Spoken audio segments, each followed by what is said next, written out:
السلام علیکم ورحمت الله وبرکاتو. محترم ملګرو، زه ستاسو ورور عبدالله حقانی یم او دې ټیم کې زه په لاهور کې په چناب نګر کې د ختم نبوت په سالانه اجتماع کې موجود یم. الحمدلله دغه اجتماع د ډیرو کلونو راهیسې کیږي او په دې کې ډیر ګڼ شمېر علما کرام هغې شرکت کوي او د هر مکتب فکر سره تعلق لرونکي خلک، دانشوران، صحافیان، علما کرام، سیاسي قائدین هغوی په دې کې شرکت کوي.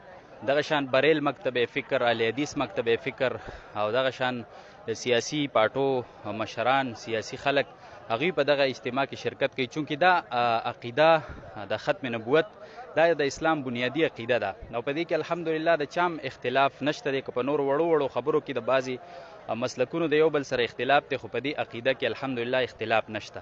زه چې په کوم ځای کې موجود یم دې ته چناب نګر مسلم کالوني وایي.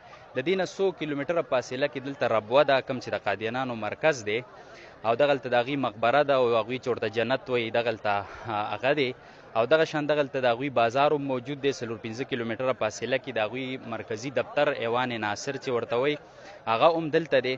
نو الحمدلله دا اجتماع چې کومه ده نو دا ډیره کامیابه اجتماع وي. دا چې تاسو ته وروسته کوم خلک ښکاري دا خو ډیر کم دي. د دې نه علاوه نورو پارکونو کې الحمدلله په زرګونو تعداد کې مسلمانان په دغه اجتماع کې شرکت کوي. دا هغه بنیادی عقیده د اسلام چې د قرآن کریم د 101 آیاتونو نه ثابته ده، د نبی علیه السلام مبارک د 210 احادیثو نه ثابت عقیده ده او د صحابه کرامو د ټول امت سونو کاله په دې باندې اجماع راچلیدلې ده. دغه قادیانی فتنه دا یو خطرناکه فتنه ده. د کافر نه، د یهودي نه، د نصراني نه دین ته دومره نقصان نشته، اسلام ته دومره نقصان نشته څومره نقصان چې د قادیانی نه دین ته دی. ځکه چې قادیانی د اسلام په جامه کې رالګي او د اسلام بدنامي کوي. دی ځان ته مسلمان وي او په حقیقت کې دی زندیق کافر دی او دی چې کوم دی مردار او ملعون کافر دی.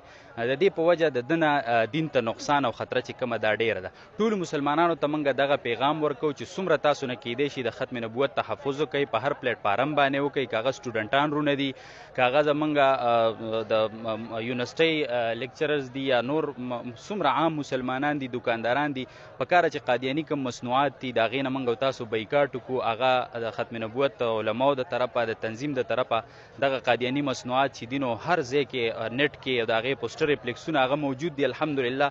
نو دکاندارانو ورونو لم دا غیرت پکار دی چې هغوی د دغه مصنوعاتو نه کم از کم بایکاټ وکړي او د دې ختم نبوت چې کومه عقیده ده نو هغه خپله کړي او د خپل وس مطابق په دې عقیده باندې ځان پوه کړي او نورو مسلمانانو ته هم دا پیغام ورسوي. جزاکم الله خیر، احسن الجزا.